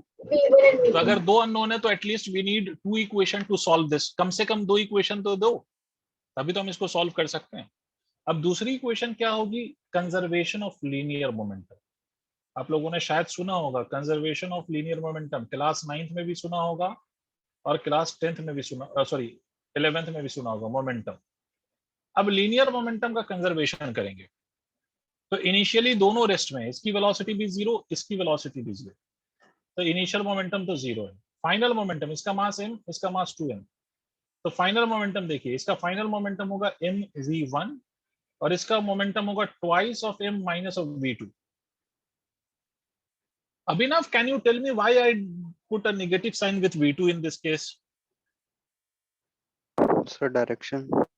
Direction, because obviously we are talking about the momentum and momentum में velocity होती है, तो ये वाली जो velocity it is towards right। अगर आप इसको पॉजिटिव मानेंगे तो इस वाले डायरेक्शन को you will have to take negative and vice versa।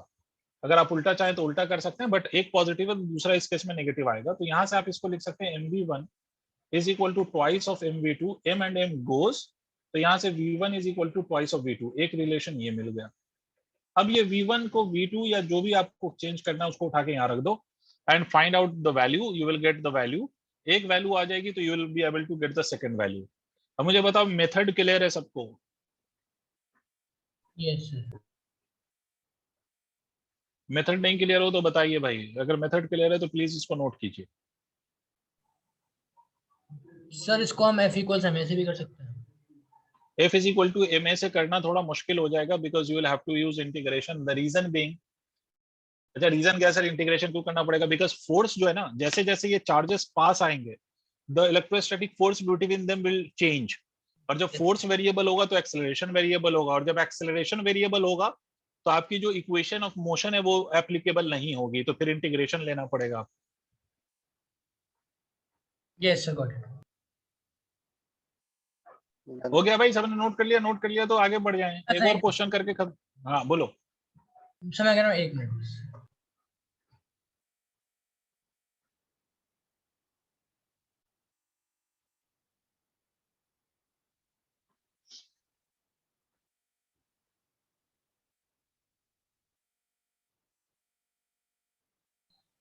Sir एक बार आप ये रिपीट कर दीजिए, कंजर्वेशन ऑफ लीनियर कौन सा वाला? Conservation of linear momentum. Conservation of momentum. Yes sir. देखो, initially both the charges are released from rest of course, so initial momentum would be zero because the initial velocity of both the charges is zero. Final velocity में अगर मैं बात करूं तो I have taken two velocities. m की velocity obviously it will be towards right और 2m की velocity will be towards left. तो अगर इस velocity को आप positive लेंगे तो this you will have to consider it as negative, right? तो initial momentum of the system is zero. Final momentum क्या लिखेंगे हम? mv1 plus of twice of minus of v2. क्यों? क्योंकि मास तो पॉजिटिव है बट वेलोसिटी इज नेगेटिव, इसलिए minus sign लगा दिया आपने. तो इसको इक्वेट कर लो, यहां से v1 is equal to twice of v2. ठीक है हर्षित? Yes, thank you. ठीक है, one more question based on this concept, उसके बाद फिर हम आगे का आखिरी का कॉन्सेप्ट डिस्कस करेंगे अगर टाइम रहा तो. ठीक है, वरना तो नेक्स्ट क्लास में याद रखो कि नेक्स्ट क्लास में we will start another topic which will be properties of conductor, और प्रॉपर्टीज ऑफ कंडक्टर को डील करने के बाद विल स्टार्ट कैपेसिटर. ठीक है, तो चलिए अब एक और क्वेश्चन हम कर लेते हैं, उसके बाद एक और टॉपिक आएगा पोटेंशियल एनर्जी से related, that would be the topic of dipole. कि अगर आपने डाइपोल को इलेक्ट्रिक फील्ड में रख दिया है तो उसका पोटेंशियल एनर्जी, तो वो फॉर्मूला ड्राइव करना है. That will be only one more topic that we need to derive और that we need to discuss on. Otherwise ये देखो तो ये पूरा सेक्शन खत्म हो गया, इसके बाद अब कैपेसिटर वाला सेक्शन आता है. ठीक है, खैर चलिए, क्वेश्चन ये है सर इस प्रकार से. अब ये उसी बच्चे को ज्यादा समझ में आएगा जिसने 11th पढ़ा है. ठीक है, जिसने 11th पढ़ा है. अगर 11th नहीं पढ़ा है तो उस बच्चे को ये बहुत दिक्कत देगा, बट अगर आपने 11th पढ़ा है तो आपको ये दिक्कत नहीं देगा. 11th में याद करो, पहले मैं सिचुएशन समझाऊंगा सबको. ये मान लो कोई पार्टिकल है जिसका मास m है, और ये कोई स्ट्रिंग है जिसकी लंबाई l है, और इस पार्टिकल पे हमने चार्ज रख दिया, यहाँ पर ये चार्ज है q, और इस पार्टिकल पे भी चार्ज रख दिया है q. अब क्वेश्चन ये पूछा, और ये भी जेई में पूछा हुआ क्वेश्चन है जो अभी करा रहा हूं. यहाँ पर वेलोसिटी आपको बतानी है, minimum velocity that is required to be given to this particle to world in a complete circle. मतलब ये सर्कल में कंप्लीटली एक बार घूम जाए, उसके लिए what is the velocity required to be given at the lowest position so that it completes one circular motion. अब इस बात को देखो, पहले समझो, हर बच्चा समझे. Am I visible on video? My video is visible to all? Asiya, Abhinav, Harshit, Afan, Yashvardhan. Yes, sir. ठीक है, अब देखो, Yes, sir. ये मान लो कि this is a particle that I am talking about, and this is that string with which this particle is connected. ठीक है, और ये इसके अबाउट घुमाना है. तो यहाँ देखिए, इस बात को समझिए. यहाँ देखिए, इसको अगर मैं इस लोएस्ट पोजीशन पे कुछ वेलोसिटी दूं तो it will go to some height and it will come back. पूरा सर्कल कंप्लीट नहीं करेगा. थोड़ा वेलोसिटी और दूं तो थोड़ा और ऊपर जाएगा और नीचे आएगा. तो आप ये ऑब्जर्व करोगे कि इसको एक मिनिमम अमाउंट ऑफ वेलोसिटी अगर दूंगा तब ये पूरे सर्कल पे घूम पाएगा. समझ रहे हो आप? और ये क्वेश्चन क्लास 11th में वर्क एनर्जी वाले चैप्टर में वर्टिकल सर्कुलर मोशन के केस में, ठीक है, वर्क एनर्जी वाले चैप्टर के केस में पढ़ाया जाता है. ठीक है, ये क्वेश्चन क्लास 11th में वर्क एनर्जी वाले चैप्टर के केस में पढ़ाया जाता है. और ये जिसने पढ़ा है उनको पता होगा, और हर्षित तुम्हें शायद याद हो क्योंकि मैंने पढ़ाया है, मुझे पूरा याद है. इसकी जो मिनिमम एनर्जी होती है वो √5gl होती है. ठीक है, अगर नहीं याद कोई बात नहीं. हमें क्या निकालना है, सब बोलेंगे क्या निकालना है? Minimum velocity given. Minimum velocity. देखिए सर, सब देखें भाई, यशवर्धन, खसपेल, सारे बच्चे देखें. मैं एक बात तो बताऊं, भले आपने मुझसे 11th पढ़ा है नहीं पढ़ा है वो एक अलग फैक्टर है, लेकिन एक बात हमेशा याद रखो, वर्टिकल सर्कुलर मोशन का क्वेश्चन जेई में बहुत बार पूछा गया है. ये नहीं कि यही वाला, vertical circular motion class 11th का एक टॉपिक है. जेई ने इस पर कई बार क्वेश्चन पूछा है. मैं आपको एक बात बताऊं, जेई मेंस में भी पूछा और जेई एडवांस में भी पूछा है. अब एक बात पहले समझिए, वर्टिकल सर्कुलर मोशन का जब भी क्वेश्चन हो, 2 इक्वेशन बनाना है बस. कितनी इक्वेशन? 2 इक्वेशन जिंदगी के. एक है सेंट्रीपिटल फोर्स की इक्वेशन और दूसरी है कंजर्वेशन ऑफ एनर्जी. एक है सेंट्रीपिटल फोर्स की इक्वेशन, दूसरी है कंजर्वेशन ऑफ एनर्जी. ठीक है, बस 2, उसके अलावा और कुछ की जरूरत नहीं पड़ेगी. चाहे क्वेश्चन कितना डिफिकल्ट हो, चाहे वो जेईई एडवांस 2013 या 14 का क्वेश्चन क्यों ना हो जिसमें ग्राफ पूछा था, कुछ भी हो, you need to form only two equation. One is for centripetal force and the another one is for conservation of energy. अब देखो कैसे, देख लो भाई, सब देखो भाई। कुछ समय के बाद मान लो कि मैंने मिनिमम दे दिया ताकि पार्टिकल यहाँ पे पहुंचा, तो पार्टिकल की हर पॉइंट पे वेलोसिटी बदलेगी, यहाँ पर भी कुछ वेलोसिटी बदल के कुछ हो जाएगी। अब खासपेल तुम्हारे दिमाग में ये बात आ सकती है कि सर आपको कैसे पता कि मिनिमम ये जो वेलोसिटी निकलेगी वो मिनिमम होगी, हमें कैसे पता, क्या हमें फिर मैक्सिमम मिनिमा लगाना पड़ेगा? नहीं, फिजिक्स कहती है कि अगर मिनिमम वेलोसिटी दिया है तो हाईएस्ट पॉइंट पे जो टेंशन है ना, टेंशन वो जीरो हो जाता है। अब ये क्यों होता है, ये समझने के लिए फिर पूरा 11th समझाना पड़ेगा। तो अभी फिलहाल ये याद रखो कि मिनिमम का मतलब ही होता है कि the tension at the highest point is zero. नहीं आया? Yes, sir. ठीक है, tension at the highest point is zero. तो अब यहाँ देखो, यहाँ पर नीचे जब है तो टेंशन भी होगा, mg भी होगा। नीचे वाले से मुझे मतलब नहीं है, बट फिर भी समझा देता हूँ आपको। बट ऊपर जब हम होंगे तो टेंशन को हम जीरो मान लेंगे, मिनिमम की कंडीशन यही होती है। अब देखिए, आपको मालूम है सर्कुलर मोशन में there is always a centripetal force, ठीक है, which acts towards the centre. यहां पर मुझे कोई बता सकता है कि सेंट्रीपिटल फोर्स कौन प्रोवाइड कर रहा है? Which of the force is providing the centripetal force? Electrostatic. MG. नहीं, इस पे एक इलेक्ट्रोस्टैटिक फोर्स भी है जो बताना भूल गया। इधर इलेक्ट्रोस्टैटिक फोर्स होगा, इधर इलेक्ट्रोस्टैटिक फोर्स इधर है, ठीक है। इसमें भी अगर आप देखें तो नीचे अगर मुझे बनाना होता तो इलेक्ट्रोस्टैटिक, मगर मैं बनाऊंगा नहीं ताकि आप कंफ्यूज ना हो। ये इतने फोर्स हैं। देखो बेटा, मुझे एक बात समझो कि अगर मैं आपसे कह रहा हूं कि मुझे इस बॉडी को चलाने के लिए 10 न्यूटन का फोर्स चाहिए था, मान लो इधर से मैंने F1 लगाया और इधर से F2 लगाया और बॉडी अगर चलने लगी, तो मैं यही कहूंगा ना कि F1 minus of F2 is equal to 10। हाँ ना बोल भाई। यस यार सब नहीं बोल रहे, मजा नहीं आ रहा है, फिर अच्छा सवाल कराने का मन नहीं होता। सबको समझ में आई बात? नहीं आई तो मैं दोबारा Yes, बताऊंगा, sir. ठीक है। इसी तरह से अगर कोई भी पार्टिकल अगर आपका सर्कल में अगर घूम रहा है तो you always need a centripetal force, और सेंट्रीपिटल फोर्स किधर होता है? सेंटर की तरफ। अब इस पार्टिकल पे दो फोर्स लग रहे हैं, ध्यान से देखो, एक लग रहा है mg और दूसरा लग रहा है इलेक्ट्रोस्टैटिक फोर्स, और सेंटर किधर है? तो सेंटर इधर है, ठीक है। तो इसका मतलब क्या हुआ? इसका मतलब है कि mg minus of electrostatic force will be equal to centripetal force. नहीं आया रे, नहीं आया, ये तो चाहिए। और ये जो मेरी चाहत है वो Yes, प्रोवाइड sir. करने के लिए दो है मेरे पास, एक mg और दूसरा fe है। तो दोनों का डिफरेंस जो होगा that will be equal to centripetal force. तो mg minus of k q square divided by l square is equal to centripetal force, जिसका फॉर्मूला होता है mv square by r। r मतलब l हो गया। यहां से आप ऐसे भी लिख सकते हो कि v square is equal to, v square की वैल्यू अगर आप लिखें तो g बाई l हो जाएगा ना। इधर l मल्टीप्लाई हुआ, m नीचे मल्टीप्लाई हुआ, सॉरी gl हो जाएगा। V square is equal to GL, और इधर क्या हो जाएगा? देखो ये एल ऊपर चला गया तो एक एल से एक नीचे कैंसिल हो गया, तो K Q square divided by M into M. पहली ये इक्वेशन क्लियर है तो देख लो भाई, पहले please look at the equation. Yes, sir. Everyone has to respond by net force, बस उसके बाद कुछ नहीं किया, Yes, sir. सिंपलीफिकेशन है। Yes, sir. सबको क्लियर है? Yes, Yes, sir. sir. अब कुछ नहीं करो, अब यहाँ और यहाँ एनर्जी कंजर्व कर लो, इस पॉइंट पर और इस पॉइंट पर। कौन कौन सी एनर्जी होगी ध्यान से देखो।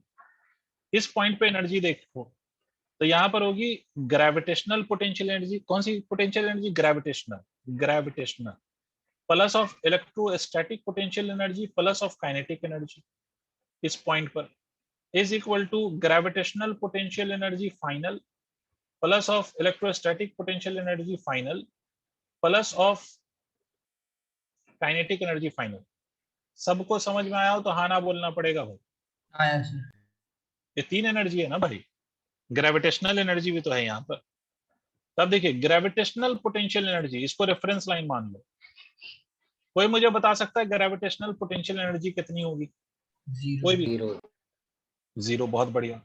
इलेक्ट्रोस्टैटिक पोटेंशियल, ये चार्ज है और ये चार्ज है इस सिचुएशन में, तो जीरो प्लस ऑफ के Q square divided by L plus of kinetic energy half M U square.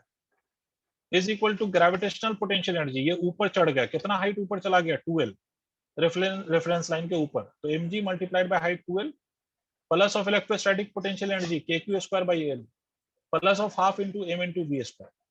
अगर आप इक्वेशन में देखें तो ये वाला टर्म इस वाले टर्म से कैंसिल हो गया, तो फाइनली आपको क्या मिलेगा, देखिए आप u की वैल्यू आपको चाहिए, तो u square will be equal to what 4gl plus of v square. Sir मैं साथ साथ लिख रहा हूं, अगर नहीं समझ में आया तो बोलो। आया सर। सर ये सबको आया है, प्लीज बोलो भाई, सारे बोलो यार। आया सर। आ गया। अब v को उठा के यहाँ रख दो। हाँ 4gl plus of gl minus of kq square by ml, तो ये वाला जो आंसर आएगा that would be equal to under root of 5gl minus of kq square divided by ml। This will be your final answer, ये आपका answer होगा sir. देखिए steps समझिए, नहीं आया है तो पूछिए और आ गया तो नोट कीजिए।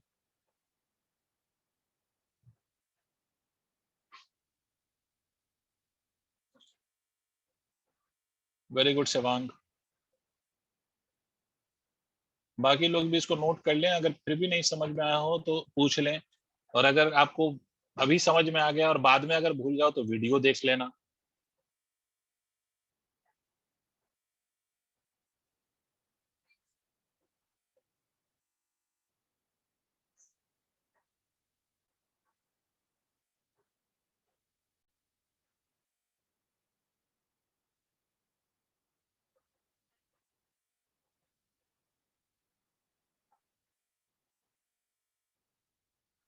हो गया।